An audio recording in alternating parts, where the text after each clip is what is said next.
ছাত্র জনতার গণ অভ্যুত্থানের ফলে ৫ আগস্ট শেখ হাসিনা সরকারের পতনের পর থেকেই আওয়ামী লীগকে নিষিদ্ধ করার বিষয়ে আলোচনা শুরু হয়। সার্ডের সোসাইটি নামক একটি সংগঠনের নির্বাহী পরিচালক আরিফুর রহমান মুরাদ ভূঁইয়া গত ১৯ আগস্ট আদালতে একটি রিট দাখিল করেন। তবে আদালত সেই রিট বাতিল করে।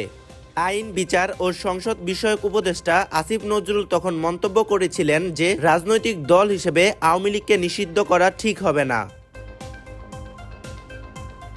গেল বৃহস্পতিবার অন্তর্বর্তীকালীন সরকারের তথ্য ও সম্প্রচার উপদেষ্টা মোহাম্মদ নাহিদ ইসলাম এ বিষয়টি নিয়ে সাংবাদিক খালিদ মুহিউদ্দিনের সঙ্গে কথা বলেন। এক প্রশ্নের জবাবে নাহিদ বলেন, আওয়ামী লীগ ফ্যাসিজম ও গণহত্যার সঙ্গে জড়িত এবং তাদের বিরুদ্ধে বিচার কার্যক্রম চলমান রয়েছে। তিনি উল্লেখ করেন যে দল হিসেবে আওয়ামী লীগের রাজনীতি করার অধিকার আর নেই।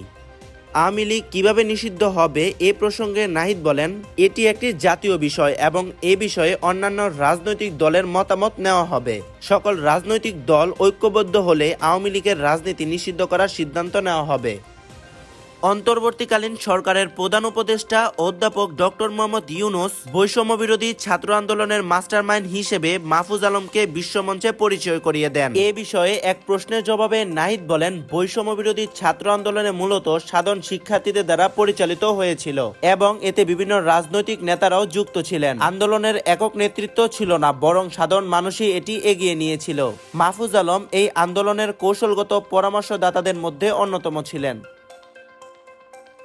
আরেক প্রশ্নের উত্তরে নাহিদ উল্লেখ করেন, বাংলাদেশের ইতিহাসে ৬৯ এবং ৯০-এর গণ অভ্যুত্থানে ছাত্ররা নেতৃত্ব দিলেও রাজনৈতিক দলগুলো সামনে সারিতে ছিল, কিন্তু এবারের আন্দোলনে কোনো রাজনৈতিক দল সামনে ছিল না এবং ৫ আগস্টের পর ছাত্রদের উপর নেতৃত্বের দায়িত্ব এসে পড়ে, যার জন্য তারা প্রস্তুত ছিল না। শেখ হাসিনা সরকারের অধীনে বৈষম্য বিরোধী ছাত্র আন্দোলনের দমনপীড়ন চলাকালীন সহস্রাধিক মানুষের মৃত্যু হয়, যা বাংলাদেশের নতুন ইতিহাস সৃষ্টি করেছে। অগাস্টের ৫ তারিখে শেখ হাসিনা দেশ ছেড়ে ভারতে পালিয়ে যান।